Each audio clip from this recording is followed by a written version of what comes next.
ठीक है। 10.3 में क्या बोल रहे हैं?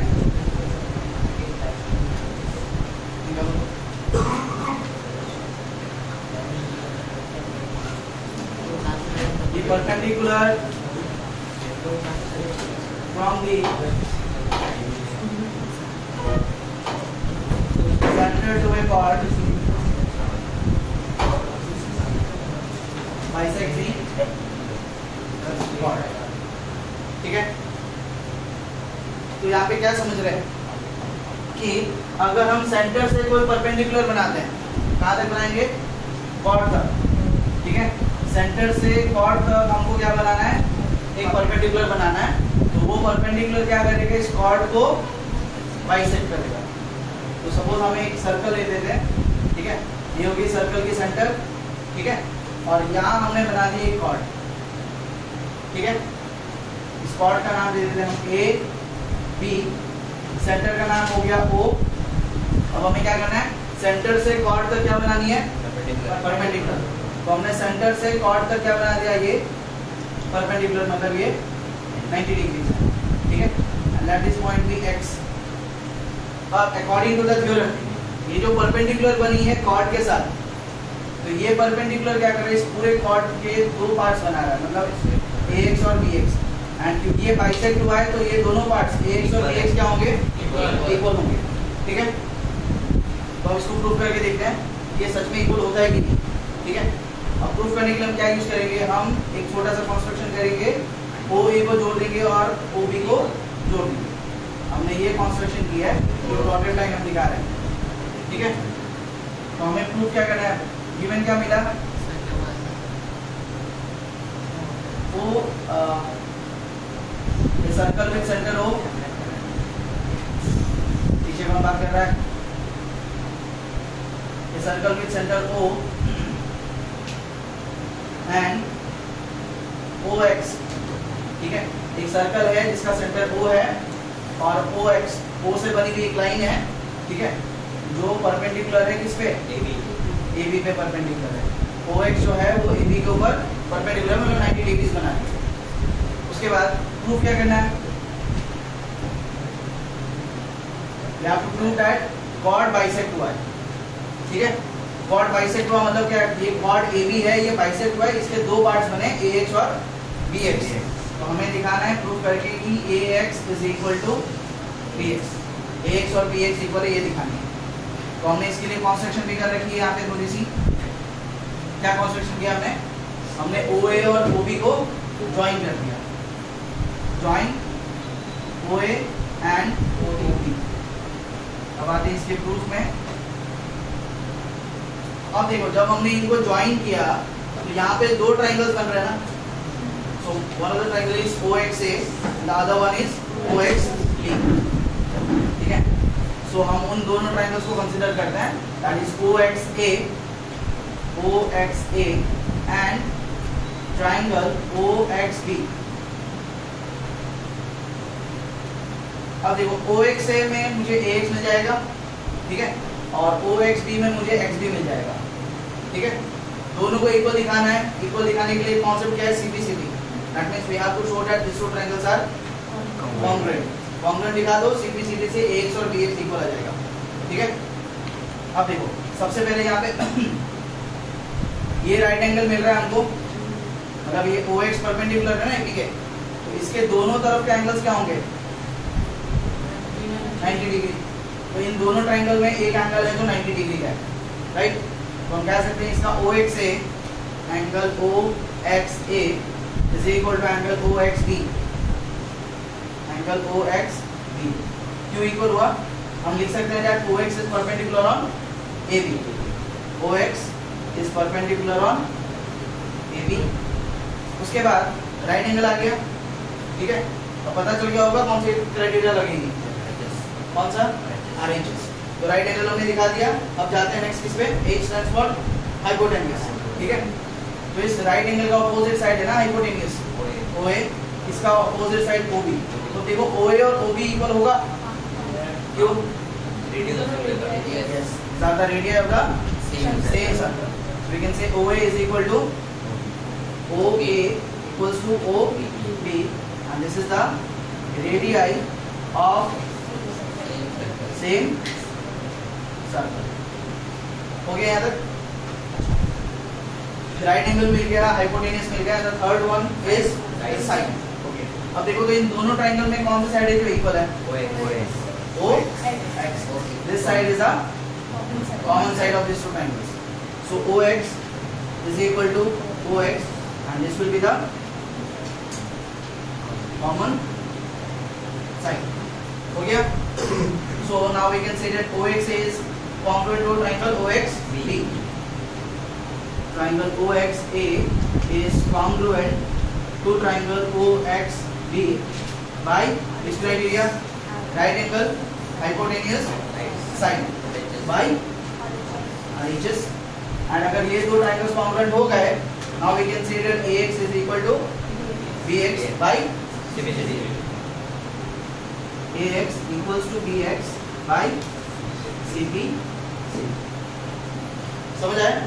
तो that means जो सेंटर से कॉर्ड में जो परपेंडिकुलर बन रही है, वो परपेंडिकुलर कॉर्ड को क्या कर देती है? बाइसेक्ट कर देती है।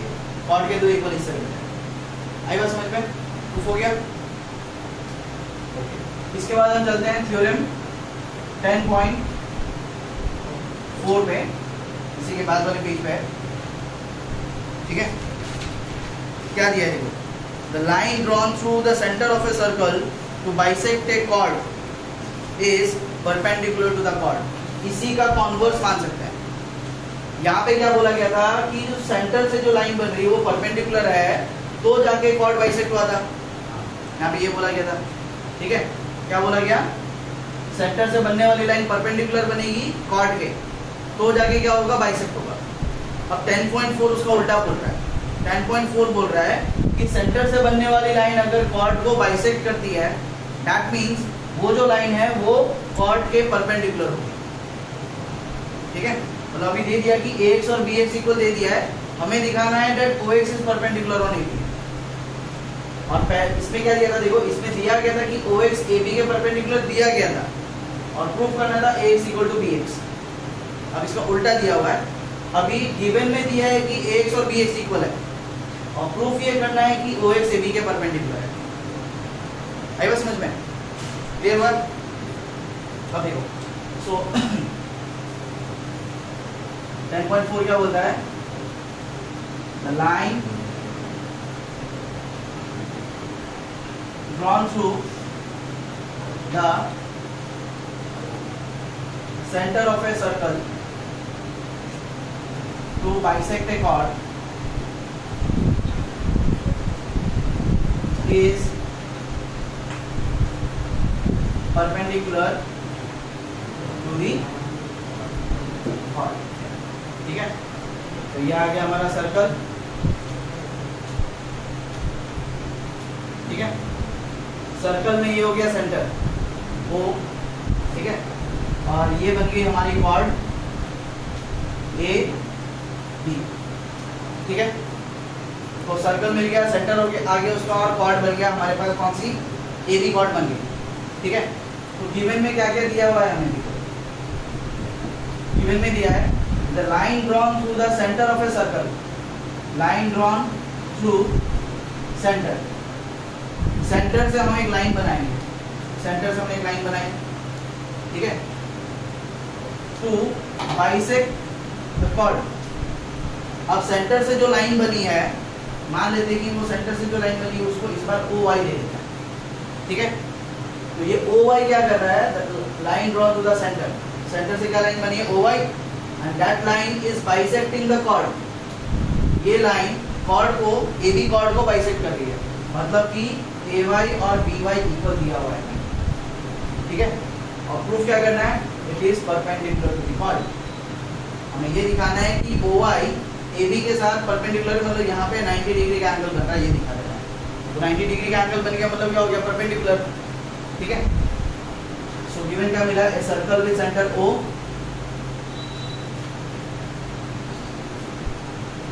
Circle with centre O and OY bisects chord A। एक सर्कल है जिसका सेंटर O है और ओ वाई क्या है, ओ वाई उस सेंटर से बनने वाली लाइन है जो क्या कर रही है, कॉर्ड को बाइसेक्ट कर रही है। तो कॉर्ड को बाइसेक्ट कर दिया मतलब क्या बोल सकते हैं हम, A Y is equal to B Y, A Y equals to B Y. हो गया यहाँ तक? अब प्रूफ क्या करना है, so we have to prove that OY is perpendicular on AB। हमें प्रूव करना है OY परपेंडिकुलर ऑन AB है। तो ये परपेंडिकुलर बोल के तो आएगा नहीं, तो हमें दिखाना क्या है यहाँ पे, OY AB के परपेंडिकुलर हम कब बोल सकते हैं, अगर हम दिखा पाए कि एंगल OYA या फिर एंगल OYB, एंगल OYB, ये दोनों को अगर हम 90 डिग्री, दोनों में से किसी को 90 डिग्री अगर दिखा पाए तो हम बोल सकते हैं that OY is perpendicular on AB। ठीक है, अब इसमें सेम कॉन्सेप्ट रहेगा, कॉन्ग्रुएंसी वाला। ठीक है, क्योंकि CPCD से एंगल्स भी इक्वल दिखा सकते हैं। यहाँ हमने CPCD से साइड्स को इक्वल दिखाया है और यहाँ पे हम CPCD का इस्तेमाल करेंगे एंगल्स को इक्वल दिखाने के लिए। और किसके इक्वल दिखाएंगे, 90 के। अगर एंगल्स इक्वल हो गए लीनियर पेयर से हम दिखा सकते हैं कि वो 90 डिग्रीज बनेंगे। ठीक है, तो पहले हम एंगल्स को इक्वल दिखाएंगे, फिर लीनियर पेयर से सॉल्व करके दिखा देंगे वो 90 डिग्रीज है। ठीक है, तो कंस्ट्रक्शन वही सेम रहेगी, हम OA और OB को ज्वाइन कर देंगे। ठीक है, construction join OA and OB, समझ आ रहा है? अब आते हैं इसके प्रूफ वाले पार्ट पे। ठीक है, तो प्रूफ में हम क्या ले रहे हैं, triangle OYA and triangle OYB, in triangle OYA and triangle OYB। ठीक है, अब ढूंढते हैं इनमें क्या क्या इक्वलिटी है। ठीक है, तो फर्स्ट ऑफ ऑल AY और BY इक्वल, ये तो हमको पहले से मिला हुआ है, तो उसी से स्टार्ट करते हैं। AY इक्वल्स टू BY, कहाँ से मिला, गिवन से मिला। Okay done. उसके बाद और क्या इक्वल है, OA और OB, OA equals to OB, OA equals to OB, क्यों हुआ, रेडियाई ऑफ सेम सर्कल का रेडियाई है OA और OB, तो हमारा OA और OB ये भी इक्वल आया। और क्या इक्वल आएगा, इसमें क्या इक्वल है, और OY क्या, इन दोनों ट्रायंगल्स की कॉमन साइड है, so OY equals to OY and this will be the common side. Common से आ गई। ठीक है, so triangle OYA congruent to triangle OYB by तीनों साइड्स हैं, क्या आएगा, साइड साइड साइड। यहाँ तक क्लियर है? ठीक है, अब आते हैं यहाँ पे ट्राइंगल में दोबारा, देखिए हमारी तीसरी साइड हमने यूज की है, तो देखो फर्स्ट एंड थर्ड साइड के बीच में ये एंगल आ रही है। ठीक है, और यहाँ दूसरे ट्राइंगल में भी फर्स्ट और थर्ड साइड के बीच में ये एंगल आ रही है, तो now we can say that angle OYA equals angle OYB by angle OYA equals to angle OYB by. तो आप देखो ये कुछ इस तरह है, यहाँ पे O, ये Y, यहाँ पे A और यहाँ पे B है ना। तो अब देखो हमें क्या मिला, OYA और OYB इक्वल है, so we are getting that angle OYA this angle and OYB ये दोनों इक्वल है। हम मान लेते हैं दोनों इक्वल है ना, दोनों का x मान लेते हैं। ठीक है, हमने इसे भी x मान लिया और इसे भी x मान लिया। ठीक है, so let angle OYA equals to angle OYB equal to x। हमने मान लिया OYA और OYB को क्या मान लिया, दोनों को क्या मान लिया हमने, दोनों को क्या मान लिया, x। अब ये भी देखो कि ये दोनों एंगल्स एक स्ट्रेट लाइन के ऊपर आ रहे हैं, राइट। तो दो एंगल्स अगर स्ट्रेट लाइन के ऊपर आ रहे हैं तो दोनों का सम कितना आएगा, एंड इसको क्या कहते हैं, लीनियर पेयर का। So now angle OYA plus angle OYB equals to क्या आएगा, 180। रीजन क्या है इसका? Linear pair. ठीक है, अब देखो हमारा तो OYA, इसको भी OYA और OYB दोनों ही इक्वल है, दोनों को क्या मान रखा है x। तो मैं OYA की जगह में भी क्या लगा सकता हूँ x, OYB की जगह में भी क्या लगा सकता हूँ x इक्वल्स टू 180। अब x प्लस x 180 है, क्या हो जाएगा x plus x twice x equal to 180। Two भेज देते हैं तो x equals to 180 by 2 that is x कितना मिल गया हमें?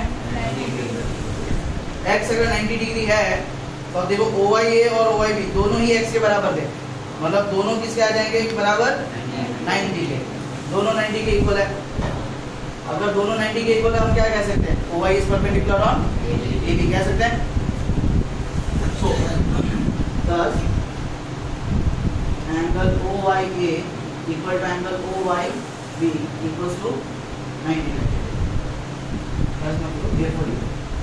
OYA और OYB 90 डिग्री मिल गया, OYA OYB दोनों 90 डिग्री है, thus we can say that OY is perpendicular on AB. Thus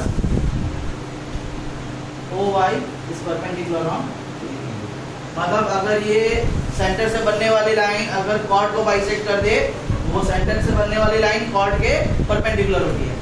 उसका उल्टा यहाँ पे मिला था, सेंटर से बनने वाली लाइन अगर कॉर्ड के परपेंडिकुलर होती है तो वो सेंटर से बनने वाली लाइन कॉर्ड को क्या कर देती है बाइसेक्ट। दैट मींस दोनों थ्योरम एक दूसरे के क्या है कॉन्वर्स पे। क्लियर है?